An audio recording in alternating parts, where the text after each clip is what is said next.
I am the chess king, as you can see. Beat Chris 3 times. Can't hack it against me. You know, gave him a quick little...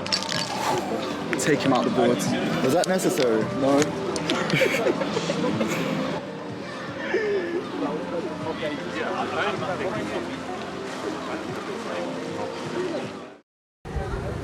When did you start Checkmate, and why did you start this journey? So I started Checkmate, I would say, in... The idea formed in around February of 2021. As a part of lockdown, I wanted to do something that was creative and based around my passions. So I kind of thought about what I enjoyed doing, especially when I was a lot younger. And chess was one of those things. Yeah. I like chatting to people. I'm very much like a people person. And yeah, it kind of just evolved from there, really. So yeah, it started in about February of 2021. The first event was held in May of 2021. So there was a little bit of planning and prep. And then, yeah, it's nearly our first birthday coming up, which is pretty exciting. Wow, congratulations. Yeah, Thank you. Do you love chess?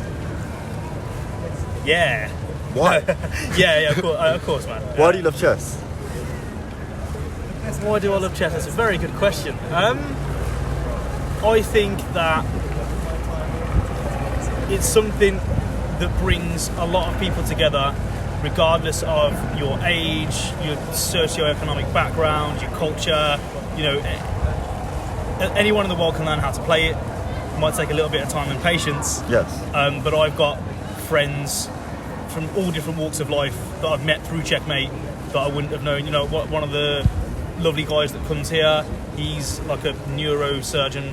Now, I don't really know any of the time I would run into and socialise with a neurosurgeon. It's great that we've got that thing in common. So I think one of the beautiful things for me is that it really brings people it has the ability to bring people together. I love that. Yeah, man. So, would you consider chess an art, a science, or simply just a game? Oh. I think it's a mixture. I think there's a little bit of science to it because it's going to trade off our nights. Because there's patterns involved, and I feel like I feel like it's more of a puzzle, let's say, than science. I'd see it as like a little bit of a sport for your brain, because you've really got to, like I said, you've got to figure out the patterns. You need to figure out. It's like a puzzle you need to unlock when you're playing against someone. You need to kind of adjust to how they play. Yeah, I think it's a bit of a sport, but it could be perceived as an art form, I guess. Yeah. Cool. I agree. So, how would somebody in their late teens or early 20s, such as myself, get involved in chess? Come to Checkmate Birmingham. Of course, I'm going to plug the events and the club, but I think, for let's say if you weren't in Birmingham, obviously I'm going to recommend that anyone in Birmingham comes to Checkmate. Of course. But let's say if you're outside of Birmingham, I'd recommend using sites like chess.com, Lee Chess. There's a lot of chess streamers on Twitch at the moment. Okay. So I think just having a look online, there's always a lot of tournaments you can get involved in. There's definitely, in the UK, you've got ECF tournaments like all across the UK. I went to one in March and people travelled from all over.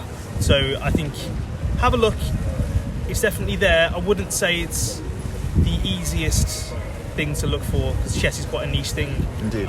But definitely, if you just want to practice and get game time in, chess.com and Lee Chess are definitely the go-to platforms to use. They have things like things like puzzles. They have lessons. There's a lot going on. You can even get chess coaches online. So there's definitely a lot there. I think just take a little bit of time, do your research, and you'll be able to find the right things that work for you as an individual. Okay.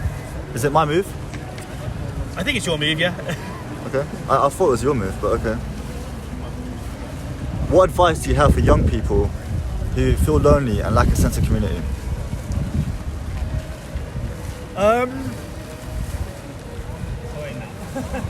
Get out and socialise, man.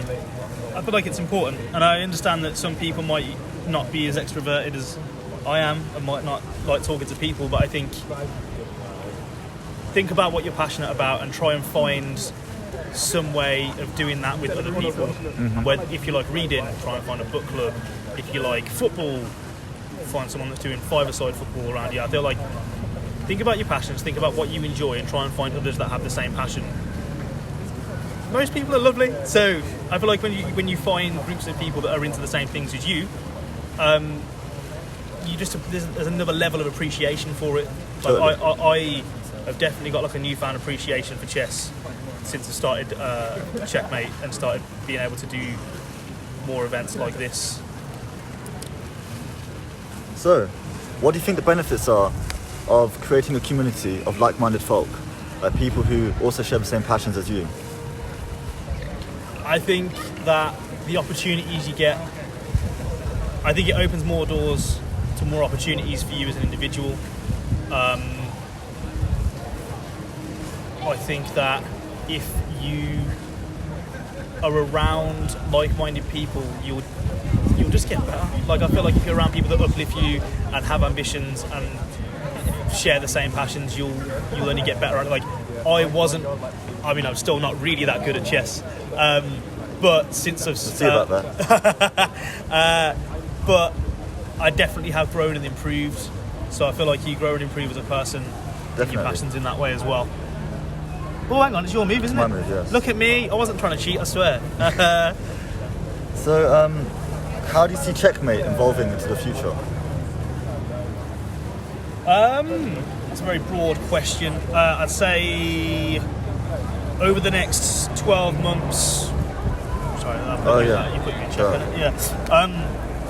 Over the next 12 months, I just see it being more consistent. Obviously, we're getting into this, the spring and summertime now, so more things like this where we can sit outdoors, enjoy the great British summer. Mm-hmm. When we have those 2 days of sun. Yeah, I see more outdoor events happening, more of a consistent turnout at our regular events at venues such as Cafe Artem and Somar Lounge. And I would like to be able to do more community events, so maybe, let's say, start to branch out and do workshops for children potentially, and kind of, a bit of like community outreach work, if that makes sense. Yeah. So if anyone's interested, getting your kids to learn chess, shout me. I just see trying to grow the community organically. It takes a little bit of time. Like I said, we've only been doing this for a year now, but I'm really surprised and happy with the response that's come from it. Mm-hmm. And I feel like people really appreciate this, because there's not really anything else like this in the Midlands, and people tell me that like every time they come to the event. So it makes me feel good, because I feel like there's a bit of a sense of purpose and belonging. I feel like I went off on a bit of a tangent there, but that was great. It's a lovely answer. Thank you. So I'm going to wrap up this interview with a question about beginnings. What's your favourite chess opening, and why is that your favourite chess opening? Okay, my favourite chess opening. Right, my favourite chess opening is called the Blackburn Shilling Gambit. I have no idea why. I think it was like one of the first openings I memorised for black. And I can't lie, it's not got a very high success rate. The Blackburn Shilling Gambit, did you say? Blackburn Shilling Gambit, yeah. Okay. If it's done, if you follow the main line, you'll get a smothered mate and about 7 moves, and it's absolutely brutal. But I've only maybe done it to about 3 people over the board. There's a lot. It's not the most solid opening, I'll say. But yeah, at the moment that's what it is. It might change in the future. But I like to take risks. I'm quite a risky person when it comes to playing chess. It's probably why I'm not that good. So Blackburn Shilling Gambit is my favourite opening at this point in time. But, Thank you for the interview. That was lovely. Thanks, I appreciate your time. Down, man. Now, let's play some chess. Jeez. Is it